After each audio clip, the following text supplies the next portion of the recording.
Sex is difficult, I've been told.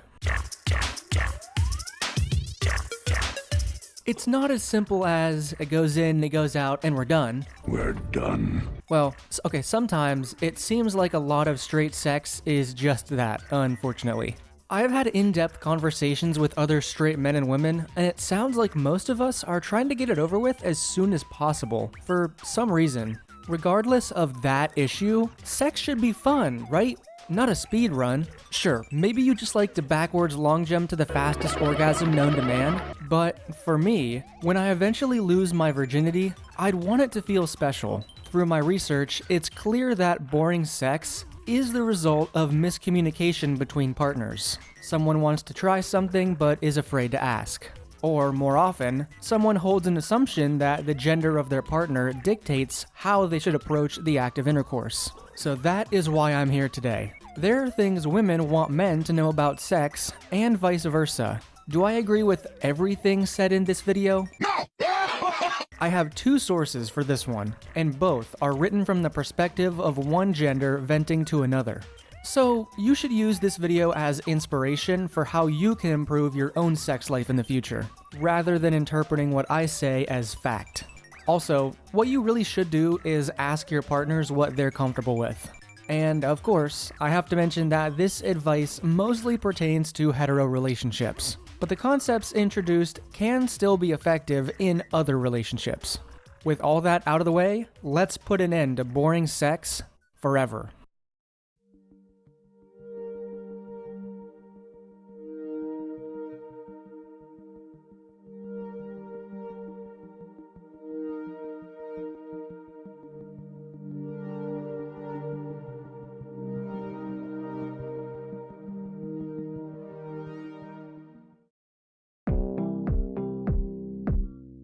To start, let's go through some advice from women.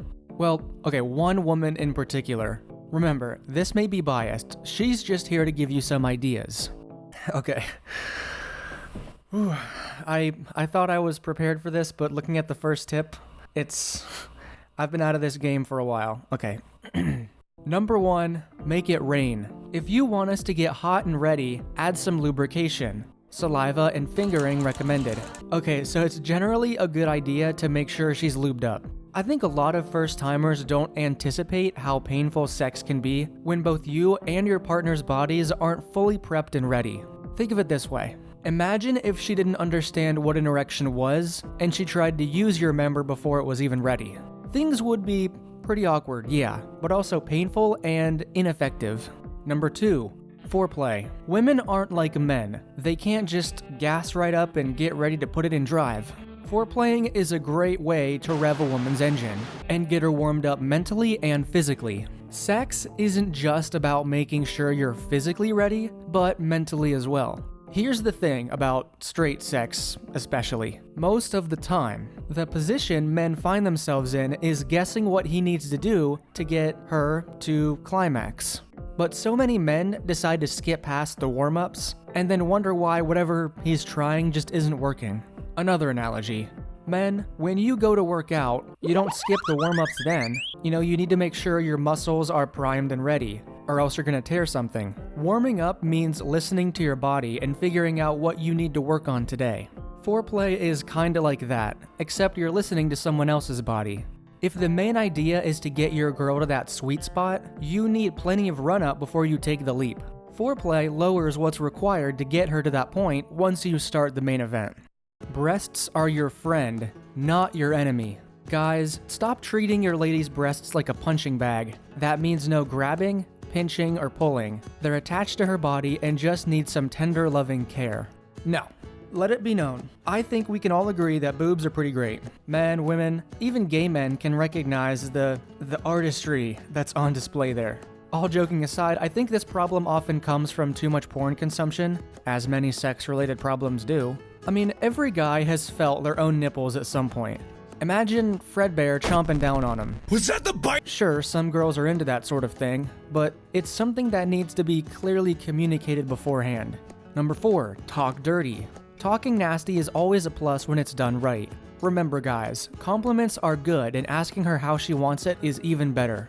Let's be honest, I think a lot of us guys have this visceral reaction to things like talking dirty. A lot of us think that it's cringe and try hard, but that's just a symptom of us being uncreative. You know, most of our dirty talk sounds like, tired, I'm wasted, I love you, darling. I mean, I wouldn't recommend breaking out into Shakespeare, but assuming you've done step 2, things that sound dumb are suddenly super sexy when you're in the moment. This is also something you should talk about with your partner beforehand. Number 5, enjoy the strokes. Jackrabbit type sex will never have a woman raving to her girls. This was not written by me, just a reminder. Sex is like dancing, just move with the rhythm. Again, what's the obsession of wanting to get it over with as fast as possible? You're just gonna tire yourself out like that. This, combined with skipping out on step 1, the lube, will lead to disastrous, painful sex. And when it comes to rhythm, it's just something you have to practice. I would say practice makes perfect, but as my next source points out, that's not true. Perfect practice makes perfect. You need to communicate with whoever you're doing it with and ask for honesty. If he's offbeat, tell him. Most guys appreciate very direct feedback like that. Number 6, the toys. In addition to being super kinky, vibrator is a great way to help satisfy your woman and leave her singing praises. A vibrator, yeah, well, I can understand why men wouldn't want to have one of those in the bedroom. Look, to a man, a vibrator is what you use when his tools aren't doing the job. But I know that's not always true. Remember, the point is to get you both to the point of climax. There's no shame in using a handicap. If anything, if your girl wants to bring in any kind of toy, it's usually a sign that she's actually trying to make it enjoyable for the both of you. It'll help her get to orgasm, and it'll be more satisfying for the man as well. How's that possible? Well, as we've learned in past videos, men often report that the best part of sex for them was when their partner was in climax, and clearly enjoying it themselves. So, in a roundabout way, it'll get you both to climax faster. Number 7, orgasm doesn't mean game over. Have you ever heard of multiple orgasms? Well, yeah, women get those. Just because a woman climaxes doesn't mean they can't do it again. This is one I kind of disagree with. I don't disagree with the fact that you can do it multiple times, obviously that's true. They don't have to reload like men do. But that's the thing. If your man has already finished, please don't force him to try to continue because he physically and mentally can't. That reload time includes a decrease in sex drive as well as the erection going away. But I understand this piece of advice was written with the underlying assumption that you just brought her to climax. A bold assumption, so it should probably go like this, assuming you're in a rhythm with each other. He finishes, and she finishes. Go back to foreplay for about 15 minutes, and then you'll both be ready to go again. Number 8, not all women are the same. Take time to know the female you are intimate with. They don't all want the same thing or the same touch. This is true. Not all women hate sex. Not all women secretly want you to give her oral. As a guy, you hear these things about this is what women really want, when different people are comfortable or uncomfortable with different things. If you do the simple act of asking what she's comfortable with before you start, that's kind of a tip-off that you actually care, and it's going to make things a lot smoother. Communication isn't sexy, there's no way around it. But if you can push past a few seconds of awkwardness, what awaits you on the other side is so much better. Number 9, women are just as visual as men. Although a woman can expect lingerie, heels, and a sweet smell lingering in the air from their partners, personal hygiene is a must. Effort is appreciated, ditch those ugly white socks, and put on a nice, fresh boxer. This also applies to manscaping. If you expect her to be shaved, then you should probably do the same. A little bit of effort goes a long way here. You know, in movies, the romantic couple will usually do some prep work beforehand. They'll brush their teeth, they'll go to the bathroom, some will even shower before and after sex. But for men, I'd say brushing your teeth and maybe softening your hair is a good start. Don't underestimate the power of soft hair. The awkwardness of sex facilitates people needing to do something with their hands, and running them through their partner's hair is a go-to. Number 10, don't try to impress us. Let it come naturally. Stop with the awkward, one hand remove panties while the other removes bra tricks, and focus more on your partner. If you've chosen a good sex partner, they'll understand that any encounter like this is inevitably going to be a bit awkward. As long as you take it slow and listen to what she wants, a cringy line here or there probably isn't going to ruin it. And if your partner truly is that sensitive and needs everything to go perfectly smooth, then it's time to find a new partner. Here we go. This is where the fun begins. Women aren't the only ones who get disappointed when someone doesn't want to play ball. Contrary to what a lot of people think, men are a little more complicated than "Can I put my balls in your jaw?" Here's some things women should know about men. Number 1, do your part. Nothing's worse than a partner who just lays there, seemingly disinterested. Show enthusiasm, be vocal, and move with the action. A lot of guys, straight guys especially, are in the unfortunate position where they need to do almost all the work during sex. He's trying to get you to the point of climax, which, to be fair to the girls, often gets overlooked. But a guy loves it when you engage with him just a little bit. I don't mean putting on a show and faking your orgasm. I mean responding positively or negatively to the things that he tries. If the angle of penetration just isn't working for you, ask him to switch it up. Again, there's that concept of altruistic sex, where he enjoys it most when you seem to enjoy it most. Trust me, I know you think you're doing a good thing by just letting him focus on his orgasm and not yours, but nothing gets him revved up like getting you to orgasm. Number 2, take control every now and then. The guy is generally expected to be the aggressor and the dominant one in a sexual encounter. Turning this around on him is an exciting way to keep him on his toes, and even help him out if he's tired.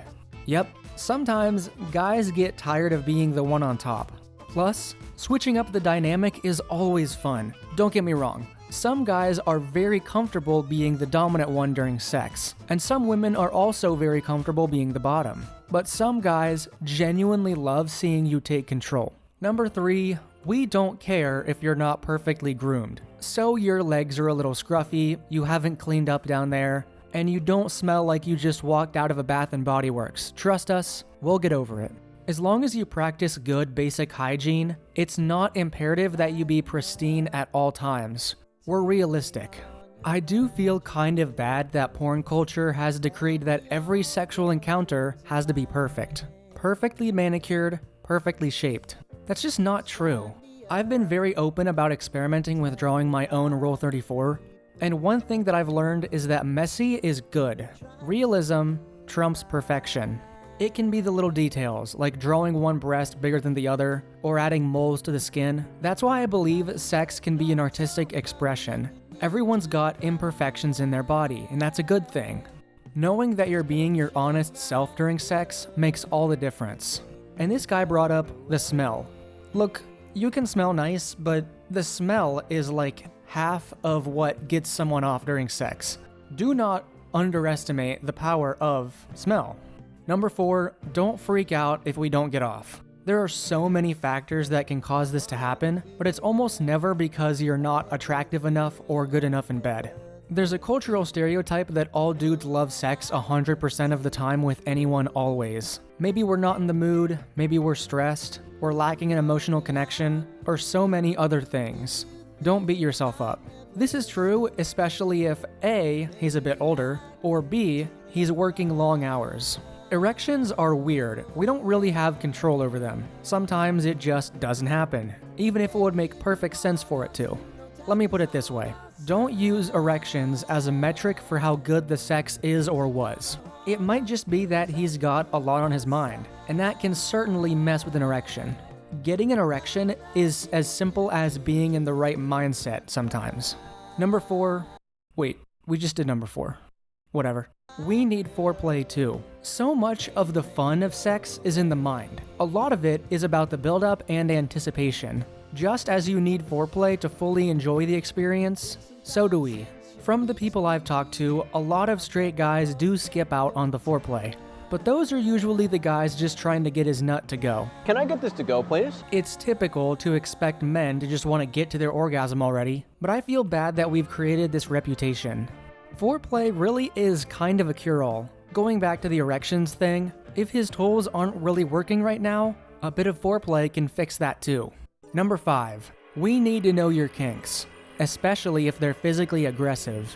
We are not just going to jump out on a limb and guess whether you like to be choked or not, if that's going to get us sent to jail. If you want to get what you want, you have to ask for it. Oh my god, this. Okay, no matter what you think about this dumb gender war, it's dumb. The fact of the matter is that when it comes to sex, women do hold the power. And I think being sensitive to that fact is a good approach. It's really sad when A, bedroom miscommunication, or B, a simple act of revenge from an ex can lead to accusations, even if clear consent was given. I think the Johnny Depp thing shed some light on this issue. You don't understand just how careful men have to be when it comes to doing what you want him to do in bed.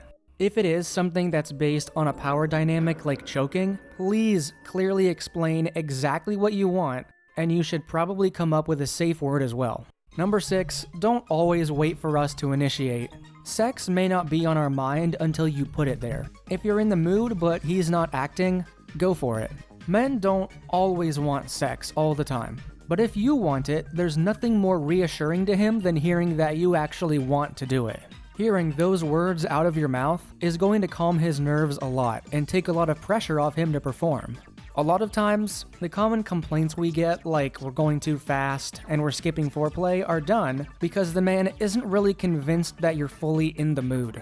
The more you communicate that you actually want to, the better it's going to be for both you and him. If he shoots you down, yeah, I'm not gonna lie, that's gonna hurt. But remember, he might just be tired. If he's not feeling it today, he's almost guaranteed to be feeling up to it tomorrow, because he's been away from it for long enough. At least, that's how it would work for me. Number 7, don't worry, we love how you taste down there. Okay, many women can be self-conscious about this, but I've never heard any man bring it up as an issue. Something's in my ass. Now, I can't speak on this, since I've never experienced it, but I've never heard of a man complaining about it.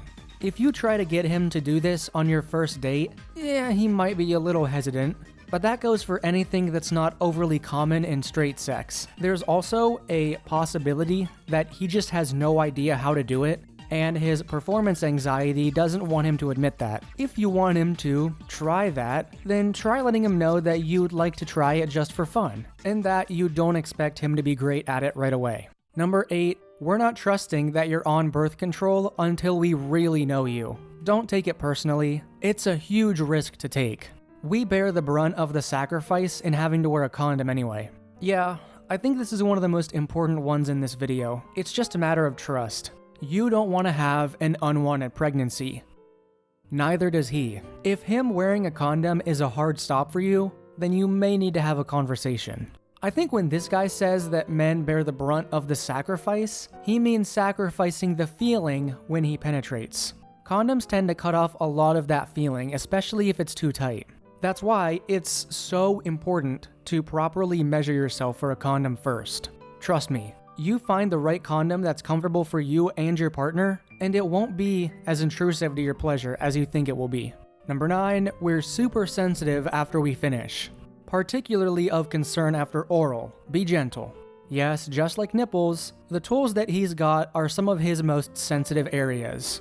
You know, there's a lot of loose skin involved, and a lot of pulling and stretching can be a knockout blow. Lastly, number 10, remember to pee after sex. This goes for both men and women. Ladies, don't be surprised if he immediately rushes to the bathroom when you're done. The reason you always need to pee immediately after is because your body needs to clean the urethra. It's like running water through something to filter it. Making sure you pee right after sex is just a good practice to get into, and you don't want to get a UTI. If you guys plan on doing some afterplay, it's probably a good idea to take a break first to use the bathroom and just clean up a bit. And there you go. Sex tips for both men and women. There's a lot of overlap when you really stop and think about it. More foreplay, go slower, communicate what you want. Ladies and gentlemen, that's just called good sex. Even if you aren't currently sexually active, it's a good idea to listen to the other person about what they want. Going into your first time knowing about some of these stereotypes and false assumptions is a good way to get past that first bit of awkwardness. Let me know in the comments, do you have anything you'd want men to know or women to know? As always, thank you for watching. I love you all. Good night.